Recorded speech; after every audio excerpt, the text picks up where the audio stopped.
नमस्कार दोस्तों, मेरा नाम राकेश शर्मा और मैं आपका स्वागत करता हूँ एक्सेस के डेटाबेस ट्यूटोरियल्स में। आज हम सबसे इम्पोर्टेंट फैक्टर पढ़ने वाले हैं, वो है एक कैस्केड फंक्शन ना। कैस्केड फंक्शन को अगर समझना है तो सिंपल इस तरीके से समझिए कि मान लीजिए मैंने इस ड्राइव को क्लिक किया यहाँ पे, तो जाके कुछ उसके ऑप्शंस खुलेंगे, है ना। तो इस तरीके अगर हमको ऑप्शन चाहिए तो उसे कहते हैं कैस्केडिंग। ओके, तो चलिए देखते हैं हमारा। सबसे पहले हम एक बार एग्जांपल के तौर पे करके देख लेते हैं ताकि फिर हम उसे अपने एप्लीकेशन में इस्तेमाल कर पाए। ठीक है, उसके लिए क्या करना होगा कि हमें एक कॉम्बो बॉक्स लेना होगा और हमने उसे ऐसा ले लिया।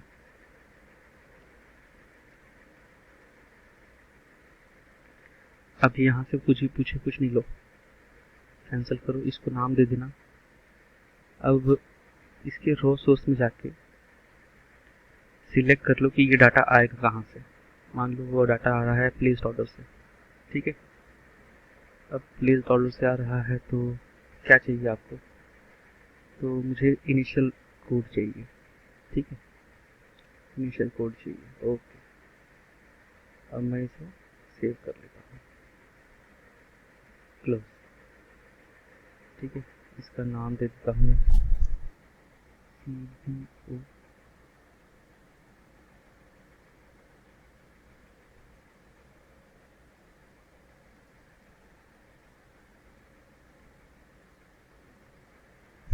CBO प्राइमरी सर्च करके नाम दे दिया। ठीक है, फिर से डिज़ाइन में गया, कॉम्बो बॉक्स लिया, कैंसिल किया यहाँ से।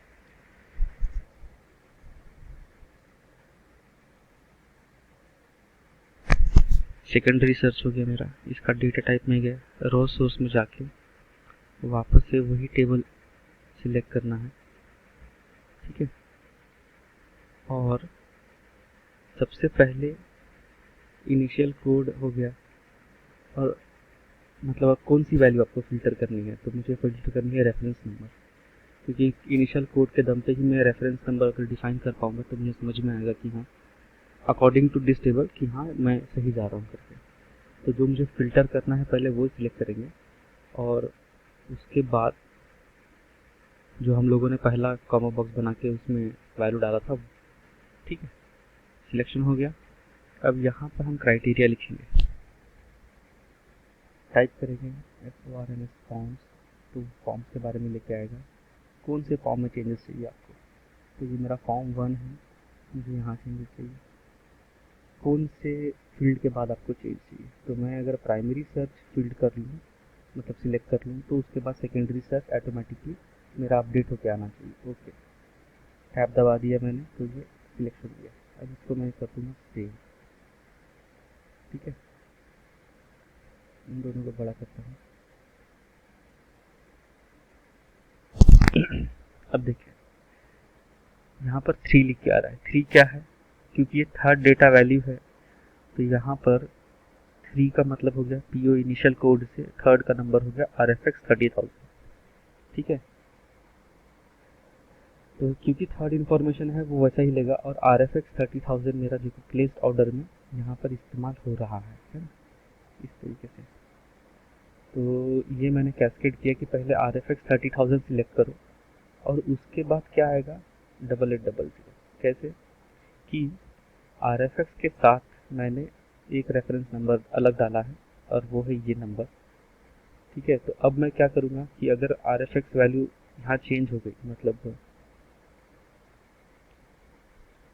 अगर RFX 30,000 की जगह पे RFX सिर्फ मैंने इस्तेमाल किया होता तो वहाँ पर 2 इस्तेमाल होता आता, और उसके हिसाब से मैंने जो भी अपडेट किए हैं तो फिर मुझे यहाँ पर करने में आसानी हो जाती, मतलब वो फिल्टर करके जाता। तो यही चीज़ हमको अब क्या करना है, या कैस्केड हो चुका है। ठीक है, अब यही चीज़ हम लोगों ने यहाँ इस्तेमाल करना है सर्च डिटेल में। सर्च डिटेल में क्या कर लिया था कि हम लोगों ने एक ही बार पूरा इन्फॉर्मेशन ले लिया था, राइट। अब हम स्टक हो गए थे कि हमको 8800 वाला जो नंबर है वो तो चाहिए, लेकिन सिर्फ 8800 एक ही थोड़ी आएगा। मान लो 500-600 अगर मेरे पास ऑर्डर आते हैं तो मैं क्या उतना लंबा सर्च कैसे कर पाऊँगा, मेरे को फिल्टरिंग करने के लिए कुछ चाहिए, तो यहाँ पर मैं कैस्केड ऑप्शन इस्तेमाल करूँगा। ठीक है, तो डिज़ाइन चले जाते हैं। अब आपने देखा होगा कि ये जो मेरी फील्ड है वो मेरे इससे कनेक्टेड है, ये वाला देखो, है ना, combo box placed order search dispatch details, है ना, इसका नाम क्या है, इससे कनेक्टेड है। तो मतलब यहाँ अगर कोई भी वैल्यू चेंज होगी तो वो यहाँ पर आएगी और उसके हिसाब से मतलब पूरा मेरा टेबल चेंज होगा, फॉर्म चेंज होगा। ठीक है, तो क्या करना है कि इसको मैं कॉपी कर लेता हूँ नाम को, क्योंकि एक्सप्रेशन बिल्डर किया हुआ है, कॉपी कर लिया मैंने, नाम ही कॉपी कॉपी करके इसको मैंने डिलीट कर दिया। अब मैंने पहला कॉम्बो बॉक्स लिया, कैंसिल करके इसका मैंने नाम दिया रेफरेंस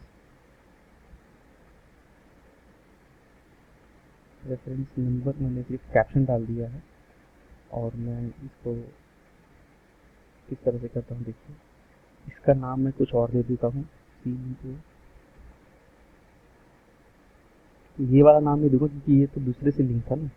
तो यहाँ पर के लिए क्या करना है कि मैं दूसरा नाम दूंगा, ये है ये इनिशियल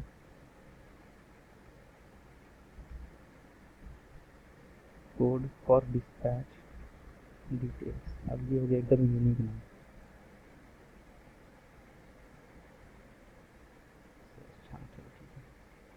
अब इसके डेटा में जाके इसका रो सोर्स हम लोग सिलेक्ट करेंगे, कौन सा था वो, लिस्ट ऑर्डर।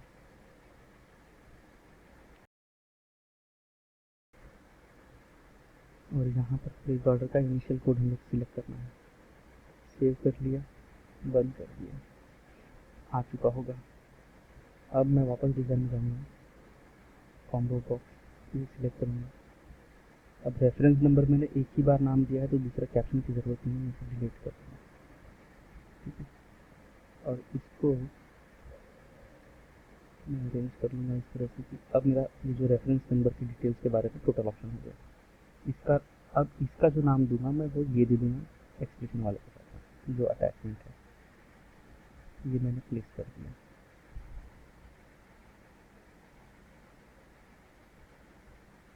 ये देखो नाम में कुछ गलती हो जाती है, ये भी place order search dispatch details. ठीक है, ये मैंने कर दिया। अब इसके डेटा सोर्स में गए, पहले रो सोर्स में गए,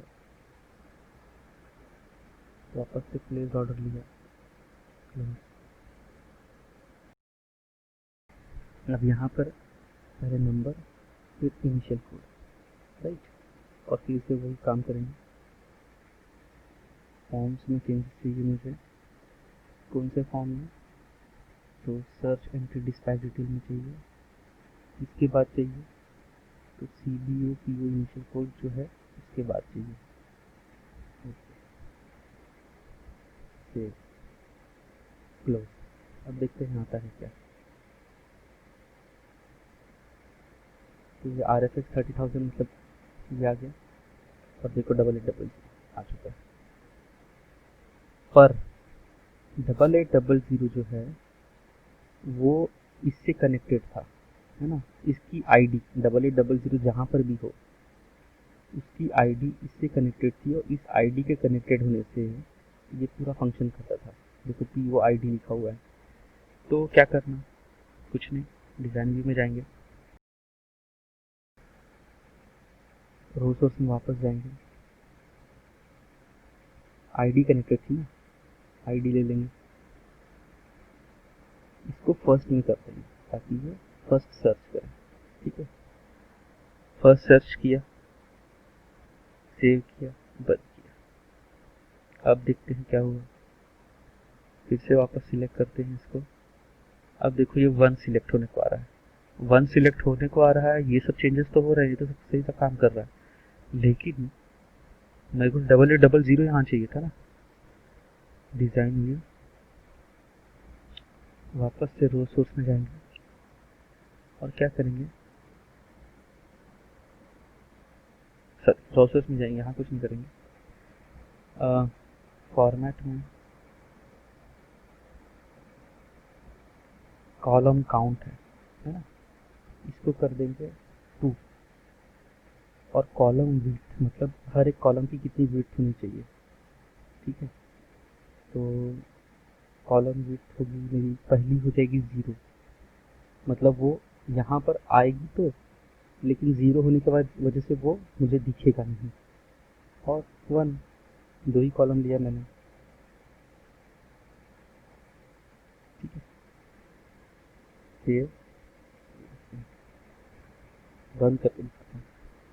वापस से पहले RFX आ चुका है, और देखो यहाँ पर 8800, और यहाँ पर उसने POID कोड ले लिया 1, और उसके हिसाब से सब काम करना शुरू कर दिया। तो इस तरह से हम लोग कैस्केड फंक्शन का इस्तेमाल करते हैं अपने रिक्वायरमेंट के हिसाब से, और इस तरह से काम किया तो सबसे अच्छा काम करेगा। हम RFX 30,000 की जगह पे यहाँ पर भी वही कॉलम काउंट का ऑप्शन कर सकते थे। इजी है ये भी। डिज़ाइन व्यू में गए और इसके रिकॉर्ड सोर्स में गए, रॉ सोर्स में, और यहाँ पर उसने PO इनिशियल कोड आईडी है यहाँ से प्लेस ऑर्डर से, पर ये PO इनिशियल कोड आईडी मतलब इसका मेन सोर्स कहाँ है, पहले वो टेबल लेके आते हैं। तो वो मेन सोर्स है इसका PO इनिशियल कोड आईडी, ये स्टैंडर्ड है, राइट। तो करना क्या है, सिर्फ यहाँ से हम लोगों ने उठा लिया अपना इनिशियल कोड, और यहाँ से भी हम लोगों ने उठा लिया अपना इनिशियल कोड, दोनों कोड उठा लिए, ठीक है। अब ये बाइंडेड है दूसरे कॉम्बो बॉक्स में, तो कुछ छेड़छाड़ नहीं करेंगे हम लोग। पहले देखते हैं अपीयर कैसा हो रहा है। दोनों अपीयर हो रहे हैं, लेकिन ये 3 आता है, ठीक है। चलो ये हो गया, इसको सेव कर देंगे हम लोग, बाहर निकलेंगे, एक बार चेक करते हैं कैसा आ रहा है। ये भी 3 ही आ रहा है, राइट ना। तो अब हमें सिर्फ वही करना है, कॉलम काउंट वाला फॉर्मूला, कि यहाँ पर हम कॉलम काउंट दे देंगे 2, पहले के दूंगे 0, दूसरे को देंगे 1। अब वो होना चाहिए, आगे यस।